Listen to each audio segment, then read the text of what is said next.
여러분 안녕하십니까? 김로벨 TV 시작하겠습니다. 오늘은 최근에 이제 문제가 많이 되고 또 빈번하게 발생하고 있는 묻지마 범죄에 대해서 한번 알아보도록 하겠습니다. 묻지마 범죄인데 저는 이걸 묻지마 칼부림이라고 부르고 싶습니다. 주로 흉기를 이용해 가지고 길거리에서 사람을 마구 찌르는 거예요. 참 이러니 무서워서 어떻게 밖에 나돌아 다닐 수가 있겠습니까? 근데 이 묻지마 범죄의 문제는 뭔가 하면은 이건 예방이 불가능합니다. 특별한 동기가 없으니까 어떤 사람이 무슨 짓을 저지를지 모르는 겁니다. 그래서 이게 이제 무서운 거죠. 근데 이게 점점 늘어나고 있습니다. 이거 우리나라뿐만 아니라 미국도 심각하고 지금 중국도 심각한 상황이죠. 그러면 우리는 여기에 어떻게 대처해야 하느냐, 개인으로서 그거에 대해서 한번 생각해 보고요. 그것과 함께 묻지마 범죄 현황도 한번 알아보도록 하겠습니다. 다 집어치고 한 가지만 물어보자. 넌 도대체 나한테 왜 그런 거냐? 말해봐요. 저한테 왜 그랬어요? 묻지마 범죄 예상하기도 힘들고 예방하기도 힘들고 그러니까 이게 무서운 거죠. 뭐 다 아시겠지만은 그 일반적인 정의를 한번 우리가 다시 한번 살펴보면 아무 이유나 상관이 없습니다. 나랑 아무런 관계도 없는데 그냥 불특정 다수한테 와서 폭력 행사, 말이 폭력 행사지 그냥 칼로 막 찔러버리는 거예요. 그 심리는 뭐냐? 그 잡힌 사람들 얘기를 들어보면 하여튼 누구든 걸려라. 누구든 걸려라. 또 피해자는 뭐라고 말들을 하냐면 이게 뭐 조심한다고 피할 수 있는 거냐? 그렇지도 않다. 그러니까 무섭다. 그런 이제 얘기를 하고 그러니까 다시 말씀드리지만 예측도 불가능하고 예방도 불가능합니다. 이게 묻지마 범죄인데 이게 점점 늘어나고 있는 거예요. 그 현황을 한번 살펴보면은 2012년에서 2016년까지 꽤 오래된 통계죠. 이게 종합적인 통계가 없습니다. 그 정도로 우리 당국이 이 범죄에 대해서 굉장히 안일하게 대했던 거죠. 자, 2012년에서 2016년까지 5년 동안 연평균 54건이 발생했다고 합니다. 이건 검찰 통계입니다. 매해 54건이 발생한다. 그러면은 한 달에 4건 넘게 발생하는 거예요. 근데 그 54건 중에서 1년 통계를 보면은 살인이 13건, 그래서 약 25%, 상해, 그러니까 부상을 입은 거죠, 피해자가. 그게 28건 해서 52%. 그러니까 묻지마 범죄가 발생하면은 죽거나 다치는 사람이 한 75% 넘게 거의 80% 가까이 이제 발생한다라는 거죠. 그러니까 굉장히 심각한 겁니다. 그런데 재범률이 75%랍니다. 그러니까 이게 묻지마 범죄의 어떤 그 범인에 대한 처벌 수위가 낮은 거 아닌가 그런 생각도 들죠. 재범률이 75%고 그 범행자들을 보면은 30대, 40대 남성 무직자가 제일 많다고 합니다. 그리고 그들 보면은 뭐 정신질환이 있거나 사이코패스거나 충동조절 장애자거나 아니면 엄청난 사회 불만을 가진 사람, 그러니까 뭐 무직으로 있다 보니까 사회 불만을 가질 수밖에 없겠죠. 그렇고 이 발생 장소를 보면은 가리질 않습니다. 최근 사건에서도 나타났듯이 일단은 노상, 길거리, 그게 이제 반을 차지하는데 그걸로 끝나지 않고 주택 단지에서도 발생합니다. 그래서 아파트 엘리베이터에서도 발생하고 아파트 복도, 아파트 계단에서도 이런 범죄가 발생을 합니다. 또 공공장소에서도 발생합니다. 여기서 이제 공공장소는 학교, 그리고 공원 이런 데서도 발생하고 교통수단에서도 발생하고 있습니다. 교통수단 하면은 뭐겠습니까, 여러분? 전철하고 버스죠. 그러니까 이 전철 버스에서 이런 일이 발생하면은 정말 황당한 거죠. 어디 피할 수도 없고. 그러니까 거의 무차별적으로 장소를 가리지 않고 묻지마 범죄가 일어난다. 그리고 그 범죄 도구도 무차별적입니다. 이게 이제 뭐 칼을 많이 쓰죠. 칼로 막 찌르는 거죠. 그다음에 둔기 쓰기도 하고 몽둥이도 쓰고 또 벽돌을 쓰기도 하고 또 소주병으로 때리기도 하고 간혹 또 비비탄 총이라고 있지 않습니까? 그걸로 쏘기도 하는 겁니다. 그럼 뭐 맨주먹으로 때리기도 하고 참 총이 없는 게 다행이지 우리 총기 소유가 허가가 됐다가는 정말 큰일 날 뻔했습니다. 그래서 피해자들을 보면은 성별 차이가 꽤 날 줄 알았는데 그렇게 크게 나진 않습니다. 오히려 남성이 53%고 여성이 47%입니다. 피해자 연령대를 보면은 20대 그리고 30대 빼고 40대 이 20대 40대가 피해가 가장 큰데 전체 피해자의 한 40%를 차지합니다. 우리가 이제 일반적으로 그 나이든 노약자나 여성이 어떤 피해자가 많을 것 같은데 통계를 보면은 반드시 그렇지는 않습니다. 그래서 이게 문제가 되니까 작년서부터 이제 당국 주로 이제 경찰이죠. 경찰에서 이 묻지마 범죄라는 용어를 쓰지는 않고 이상동기 범죄 해가지고 뭐 특별팀을 구성해가지고 범죄를 분석하고 통계를 수집하고 그래서 대응책을 마련하겠다. 그런데 별 뾰족한 수가 저는 없을 거라고 보고 그래도 체계적으로 접근하는 거에 대해서는 일단은 조금 뭐 기대를 한번 해봅니다. 그래서 이거를 예방하기 위해서 뭐 CCTV를 확충하자 그런 의견도 있는데 이것도 효과가 별로 없을 것이 CCTV 무서워서 묻지마 범죄를 저지르지는 않을 거고요. CCTV가 있으면은 그 용의자 또는 혐의자를 추적하기가 좋은 거지 범죄 예방에는 한계가 있을 것으로 봅니다. 잠깐 미국 예를 하나 들죠. 미국은 총기 난사 사건이 굉장히 빈발하게 발생하지 않습니까? 정말 우리나라에도 이 총기 소유가 허락이 되면은 아마 큰일이 벌어질 겁니다. 그 가장 대표적인 게 2017년 10월 1일 날 라스베가스에서 벌어졌던 총기 난사 사건인데 이렇게 사람들이 무슨 뭐 칸츄리 음악 콘서트가 있다고 해서 구경을 온 거예요. 뭐 거의 뭐 10,000명 가까운 사람이 모였습니다.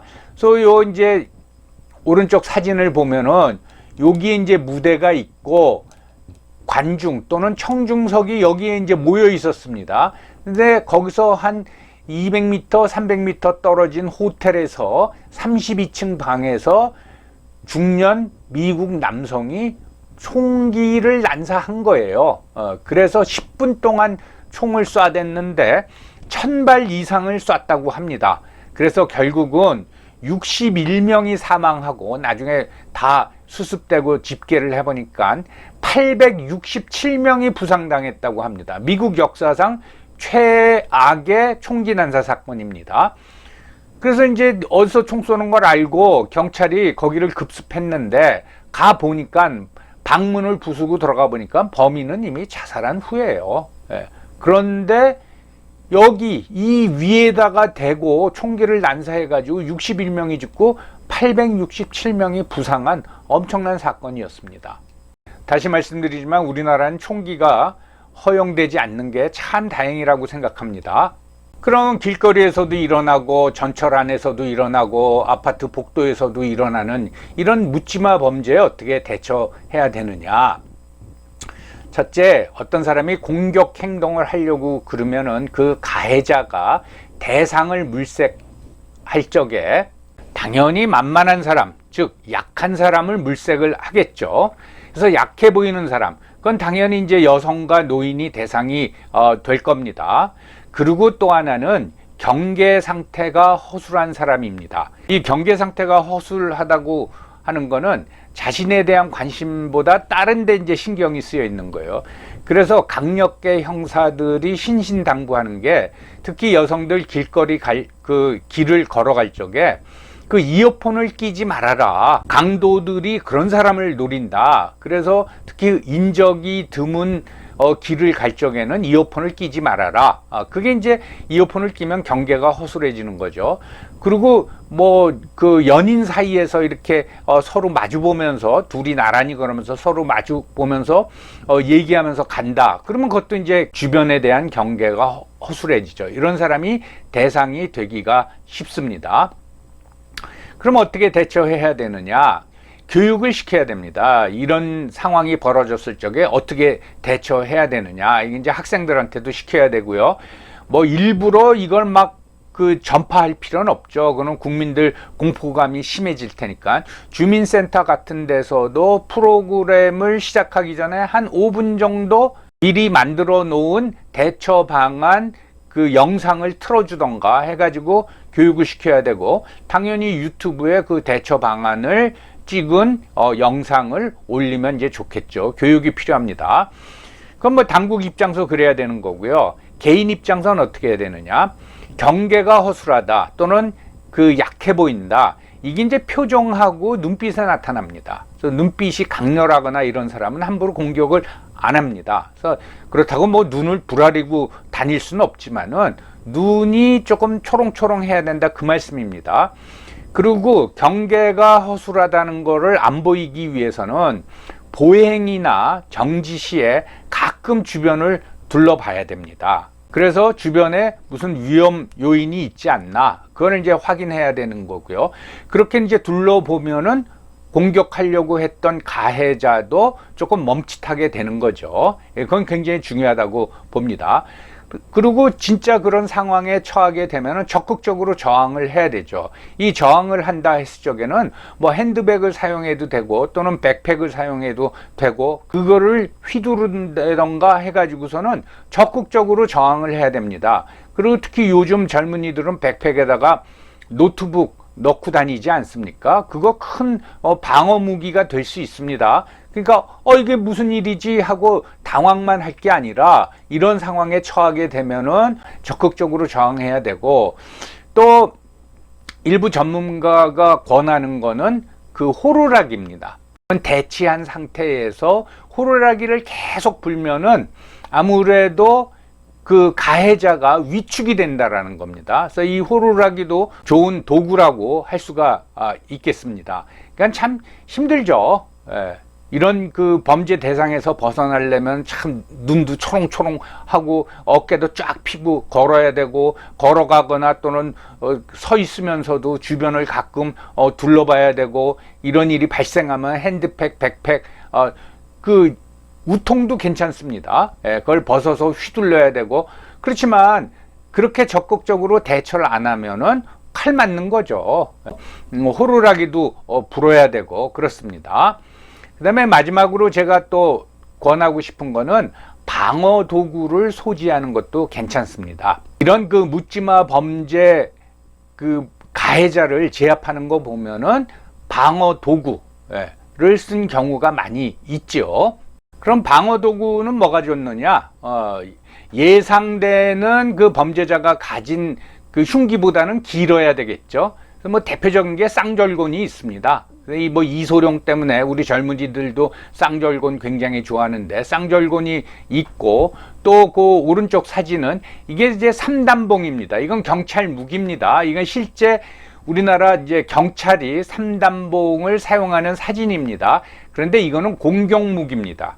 그래서 이걸로 어떤 그 묻지마 범죄를 격퇴했다고 하더라도 그 범인이 부상을 당하거나 그러면 이게 과잉 진압이다, 그런 또 혐의를 받을 수가 있습니다. 그래서 쌍절곤이나 삼단봉은 권하지 않고요. 현재로서 제일 적당한 거는 저는 등산 스틱이라고 봅니다. 요 아래쪽 왼쪽 사진은 등산 스틱을 이렇게 이제 쭉 뺀 거죠. 이게 한 1m 30cm에서 1m 50cm까지 되는데 가볍죠. 그런데 이게 접이식이 있기 때문에 뭐 3단 4단으로 접는 거를 딱 접으면은 요렇게 쏙 들어갑니다. 요게 한 30cm 정도 크기가 됩니다. 그래서 웬만한 가방에 넣고 다닐 수가 있죠. 맨몸에 소지하기는 조금 어색하지만 뭐 그래도 뭐 뒷주머니에 넣고 다닐 수는 있을 정도입니다. 그래서 요 정도를 소지하고 다니면은 불안감도 덜 하고, 실제 그런 가해자가 나한테 접근할 적에 이걸 꺼내서 충분히 쓰고 그 사람을 제압할 수 있다고 생각을 합니다. 저는 실질적으로 요 3단 접이식 그 등산 스틱을 가지고 다닙니다. 참 세상이 힘들어진 게 이런 이제 묻지마 범죄뿐만 아니라, 어떤 젊은 여성이 지나가는데 젊은 남자가 다가가서 전화번호를 가르쳐 달라. 당연히 안 가르쳐 주죠. 그랬더니 안 가르쳐 줬더니 그 자리에서 여성을 폭행하고 이런 사건도 굉장히 많이 일어납니다. 아, 그러면은 그 예쁜 딸 가지고 있으면 예쁜 딸을 길에 어떻게 내놓습니까? 세상이 이런 세상이 됐다 이거죠. 그래서 이게 무차별적으로 불특정 다수한테 벌어지기 때문에 우리가 얼마든지 이런 상황에 처할 수가 있습니다. 그래서 여기에 대해서 그런 상황에 처하면은 나는 어떻게 할 것인가를 미리미리 예상을 해보고 거기에 대처하는 방법을 생각하고 그 다음에 뭐 약간의 연습도 필요하다고 하겠죠. 자, 오늘 그 요즘 뭐 기승을 부리고 있는 묻지마 범죄의 현황과 대처법에 대해서 한번 살펴봤습니다. 여러분 시청해 주셔서 감사합니다.